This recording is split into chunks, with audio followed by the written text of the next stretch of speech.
This month on 219 West, mixed martial arts is banned in New York State.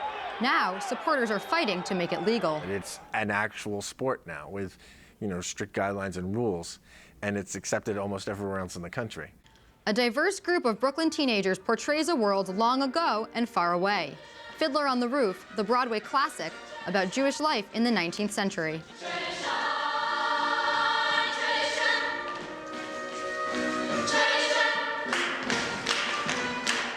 The press, national security, and the fight over the flow of information. Must they be at odds? James Goodall, former chief counsel for the New York Times, talks about his new book, Fighting for the Press, the inside story of the Pentagon Papers and other battles. And look what's going mainstream. The IAAC, Imperial American Air Corps, hoorah! Imperial American Air Corps, hoorah! Imperial American Air Corps, hoorah! Steampunk is about to invade pop culture. But what exactly is steampunk?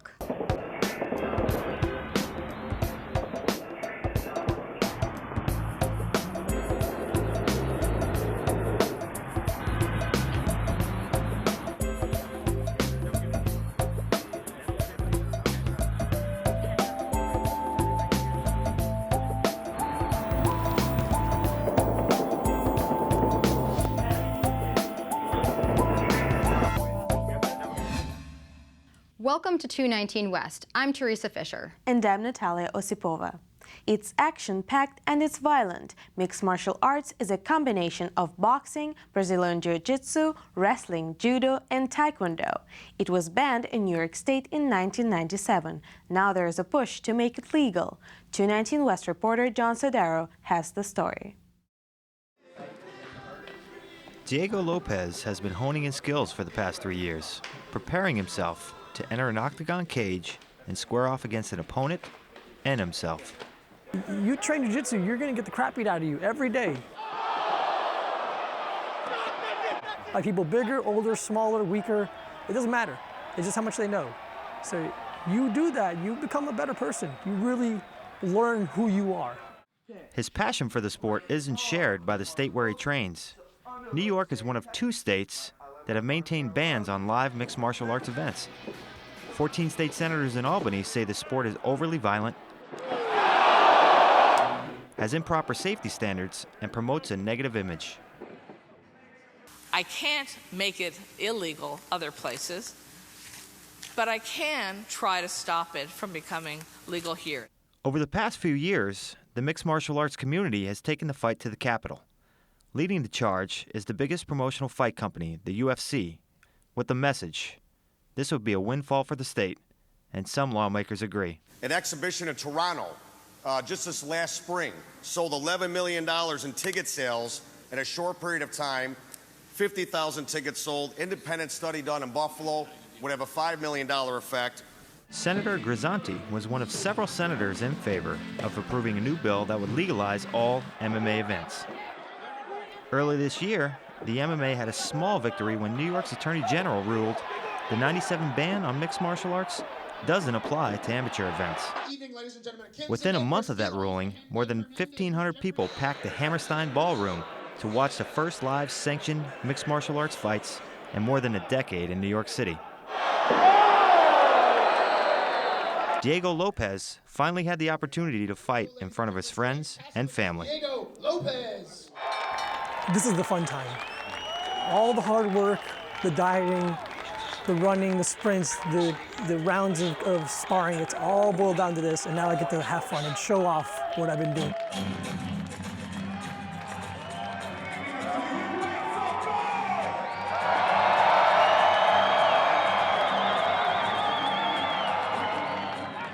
It's a really strange feeling, that moment where you walk in, you set in the cage, he walks in, you watch him walk in, you stare him down the whole time. It almost sounds like what you hear when you're in a car accident. It's just this deafening quietness. And it's just like... Halfway through the first round, Lopez had his opponent in a bad place, a triangle chokehold. The triangles have been something that I was pretty efficient at. But once I have that leg over, I know it's just a matter of time. The pressure was too much, giving Lopez the first victory of the night. reading about this. Senator Kruger says chokeholds like the one Lopez used in his fight only exemplifies the problem with the violence. The types of moves that are considered appropriate and allowed in mixed martial arts, I believe, put the fighters themselves at serious risk of harm or even death. They are allowed to do chokeholds on each other to the point where the other passes out. That is unacceptable. I just think it's ignorance. There are people who think the sport is what it was when they saw it back in 1996 and banned it. These people just don't understand that the sport has evolved, that it's an actual sport now with, strict guidelines and rules, and it's accepted almost everywhere else in the country. Jim Jenny has covered mixed martial arts fights for more than 20 years. He believes these amateur fights can only benefit in legalizing the sport.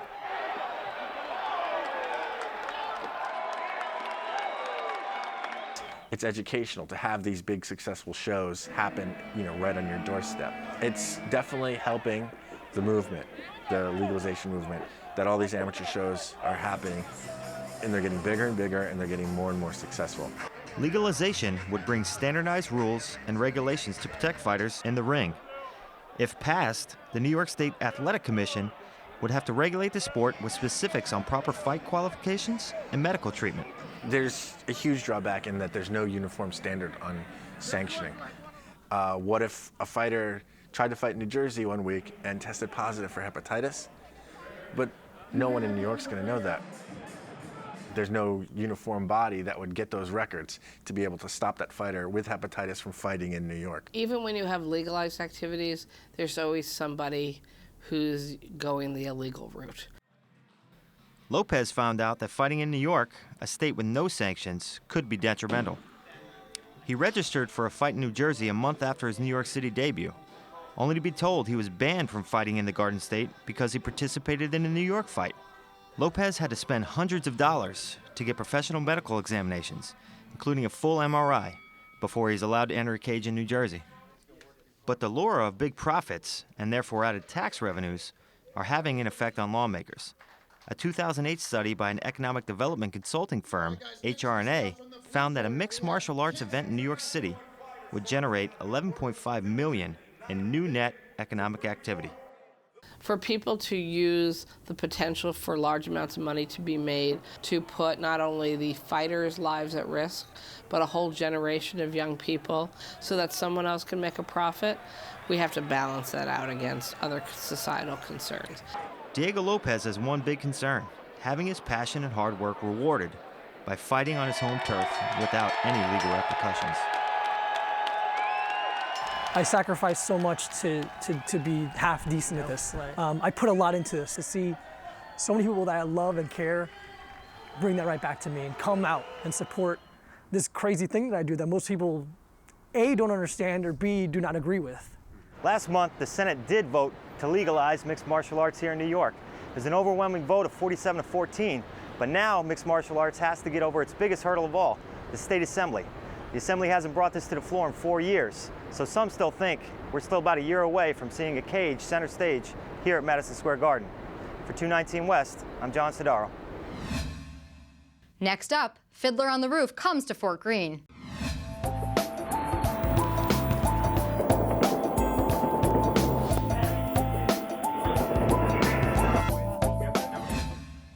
Take a group of 21st century Brooklyn teenagers from varied backgrounds and religious traditions. Add a big dose of 19th century Russian village life. What do you get? Matilda Mel found out. A fiddler on the roof. Sounds crazy, no? But in our little village of Anatevka, you might say every one of us is a fiddler on the roof. Acting is their passion, and the play is the 1964 Broadway musical Fiddler on the Roof. For these 21 teenagers from the Brooklyn Children's Theater, the biggest challenge is to make people care about characters from another century and another culture. I'd like to say I could try to play any kind of role because, that's an actor's job. They're meant to entertain. I think that's really the best part of it, of how, you could touch so many people that you've never met. Set in Tsarist Russia, the play is the story of Tivie, an impoverished Jewish man.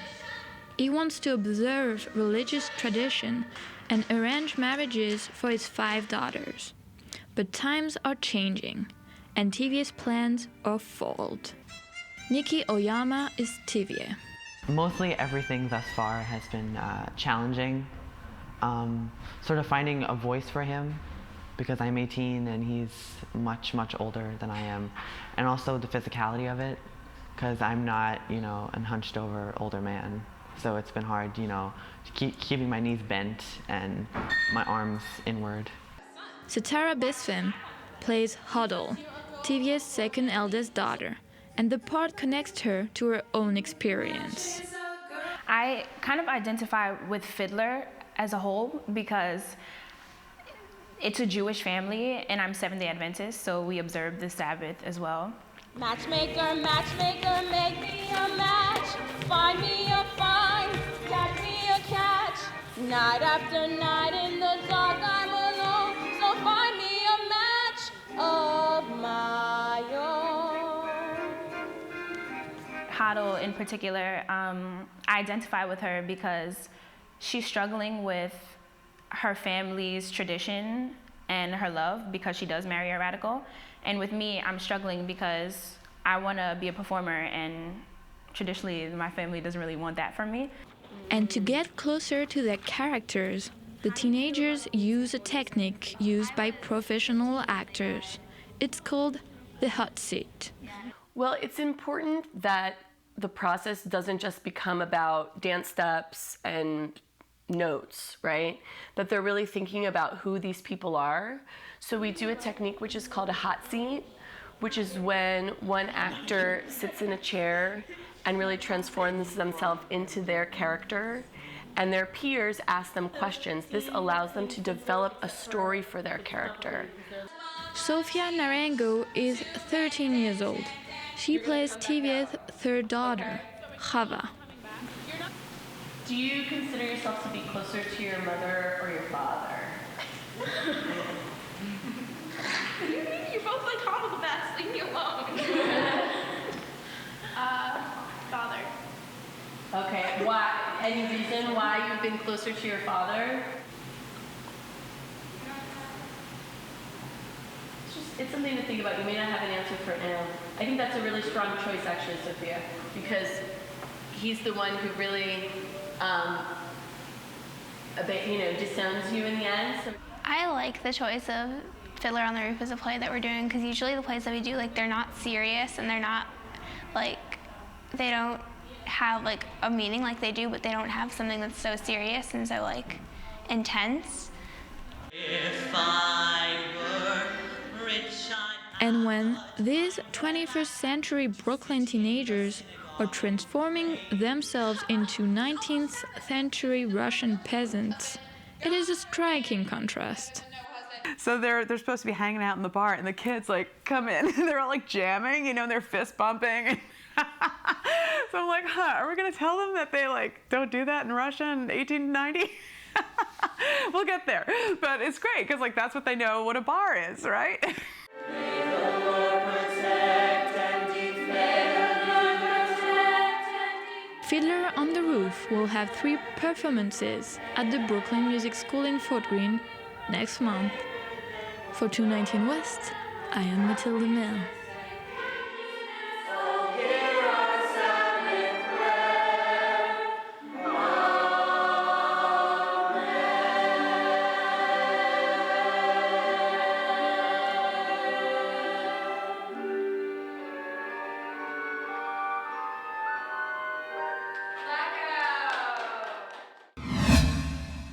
So far this year, 17 journalists have been killed reporting the news. 232 are in prisons around the world.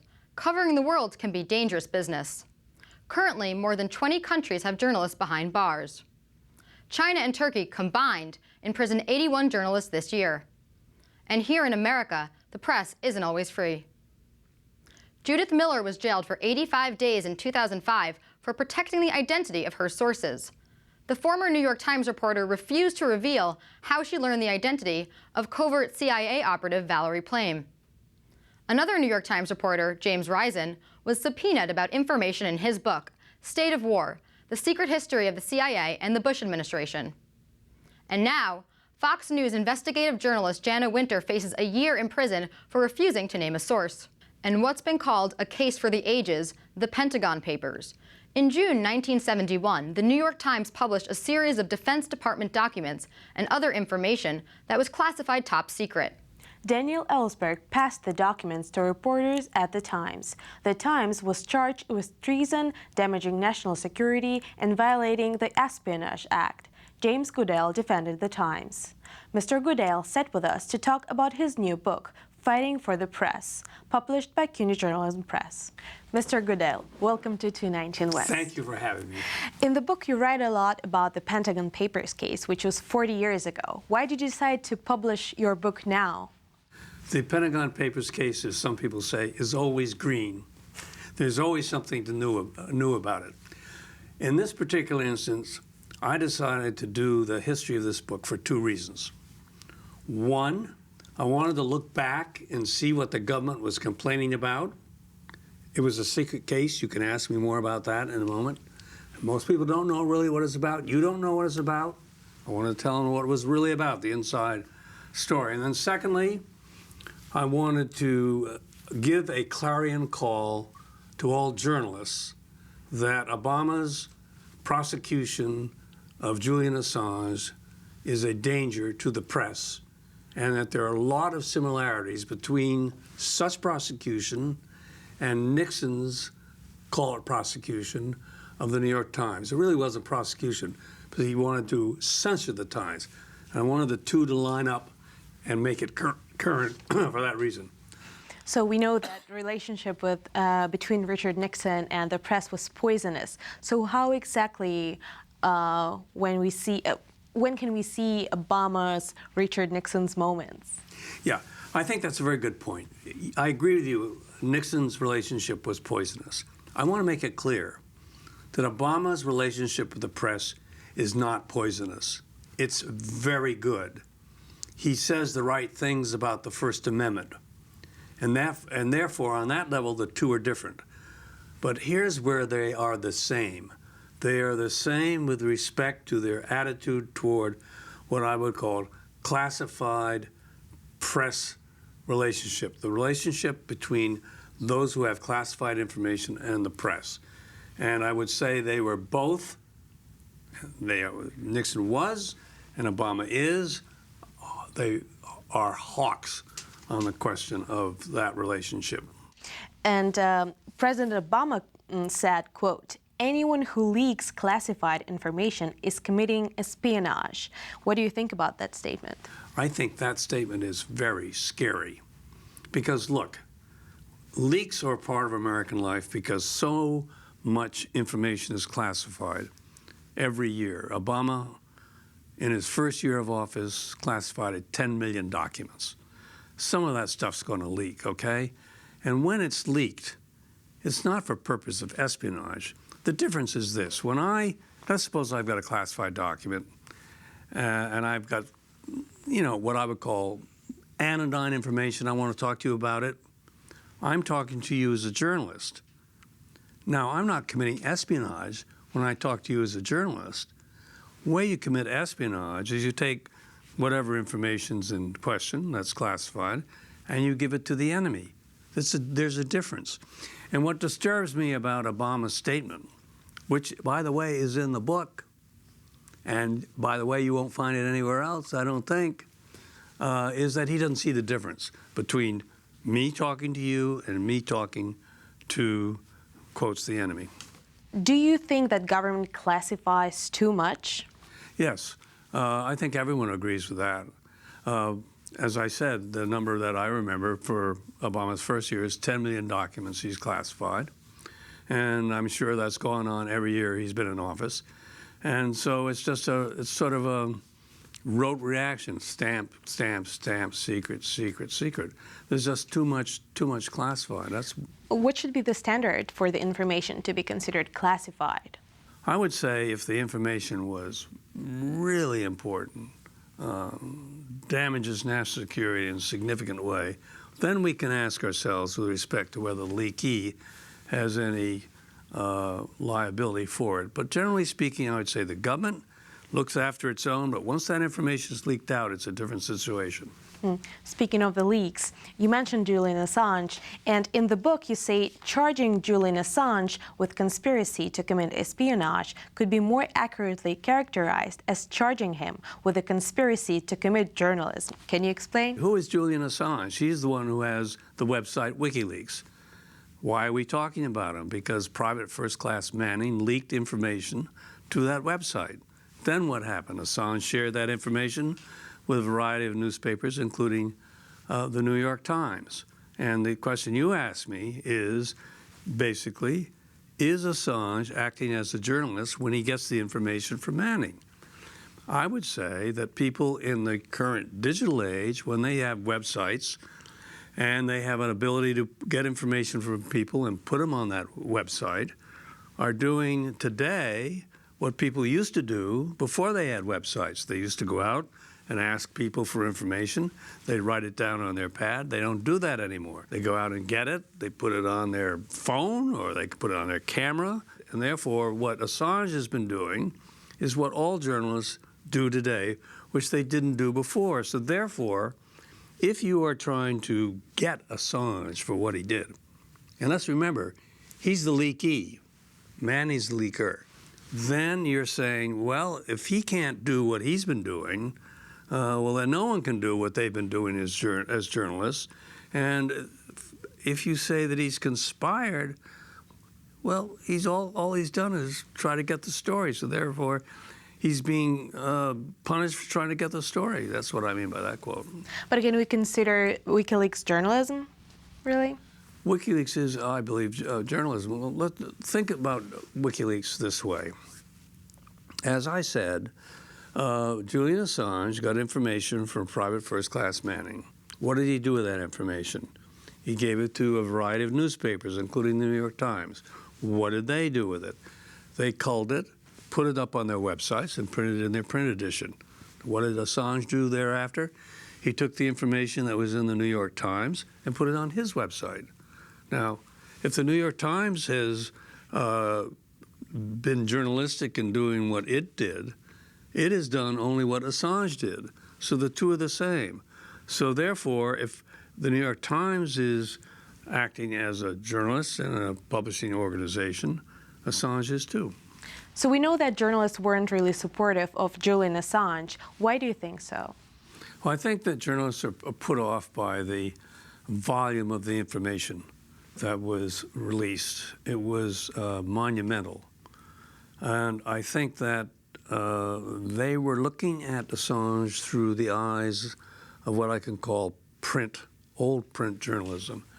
And they didn't understand that Assange effectively was doing journalism of the future, and that was really very much the same as they had been done in the past. I think that journalists have been very short-sighted about thinking about Assange, because if Assange can be prosecuted, they can be prosecuted because he's doing what they're doing. And a purpose of the book is to wake up these journalists to understand if they don't get behind Assange, a very bad precedent will be set. We're going to hurt them in the future. So as a journalist, I wanted to ask for your advice. Should a reporter ever give up his or her sources? In what circumstances? Well, I think that there's always some circumstance in which reporters should be prepared to give up their sources, but it should be very rare. And there should be a compelling interest in that information.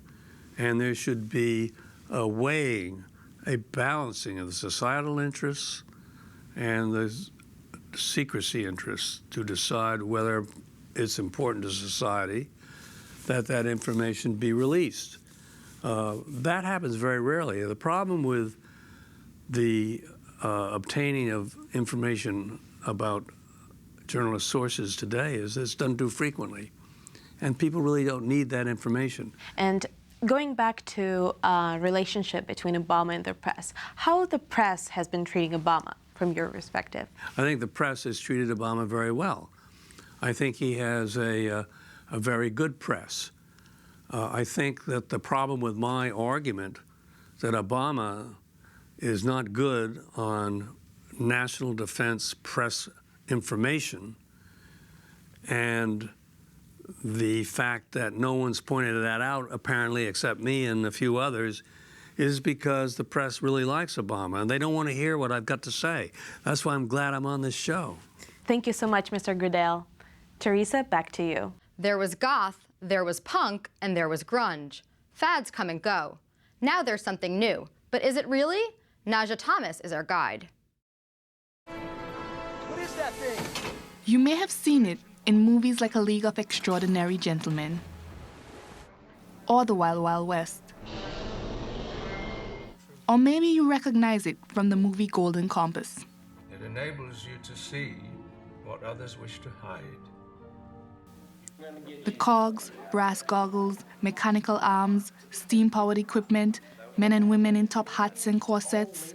It's called steampunk. According to IBM, steampunk has become a cultural meme, and 2013 into 2014 will be known as the year of steampunk. We have seen the Victorian, romantic, early 20th century look turn itself around over time. We haven't seen it in a minute.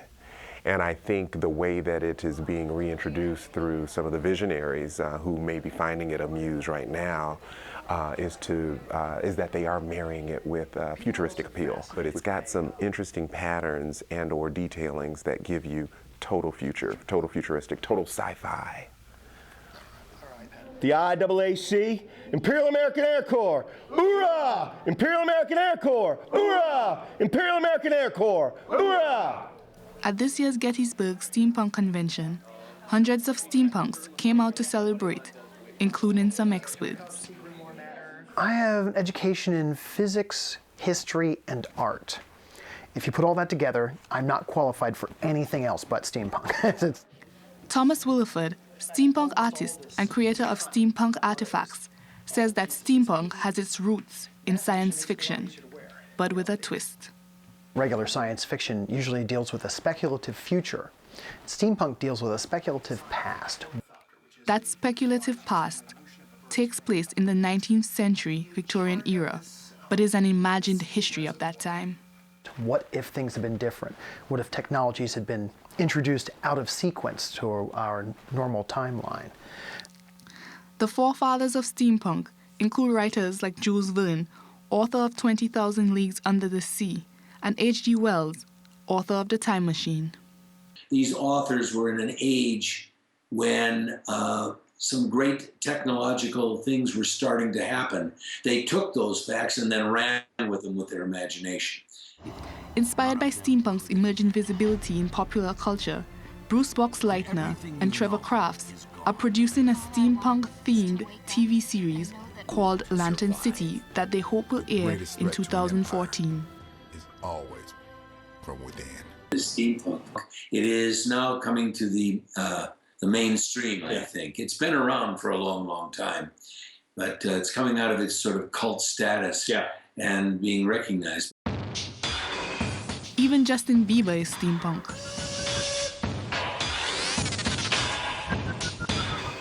Thomas Williford says it's that Victorian aesthetic that keeps the crowd coming. Older technology, you can see, here's a push rod, here's a piston, here's a gear. You can see how it works. Modern technology is so crisp and clean. People think that's pretty. I think they're wrong. And the public will see more of steampunk in the coming months. Naja Thomas, New York. That's all for this month's edition of 219 West. I'm Teresa Fisher. And I'm Natalia Osipova. Join us next month for more stories from the 5 boroughs and beyond.